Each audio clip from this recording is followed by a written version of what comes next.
ბათუმის სახელმწიფო უნივერსიტეტში რექტორობის სურვილი 8 კანდიდატმა გამოთქვა. განცხადების მიღება საკონკურსო კომისიამ 1 საათის წინ დაასრულა. რექტორის პოზიციაზე განაცხადი კანდიდატებს შორის ყველაზე ბოლოს როსტომ ბერიძემ შეიტანა. მასთან ერთად თანამდებობის დასაკავებლად რამაზ ხალვაში, ირაკლი ბარამიძე, მალხას ნაკაშიძე, მანუჩარ ლორია, ბესიკ ბერიძე, ანთაზ ქიქავა და მარინე გიორგაძე იბრძოლებენ. კანდიდატებმა საკუთარი კონცეფცია აკადემიურ საბჭოს წევრებს 9 მარტს უნდა წარუდგინონ.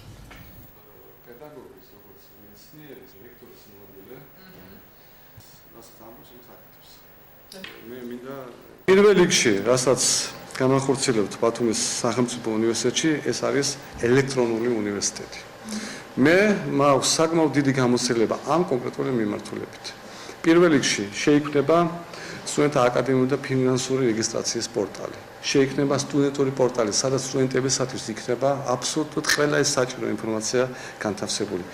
უნივერსიტეტში დაინერგება ერთი ფანჯრის პრინციპი, სადაც საქმის წარმოება გამარტივდება და ადამიანებს ეცოდინება, რომ ერთ კონკრეტულ დაწესებულებაში, ერთ კონკრეტულ ოთახში ის დატოვებს ინფორმაციას და იმ ინფორმაციას იქვე ან იმ ოთახში, ან ელექტრონული თვალსაზრისით მიიღებს.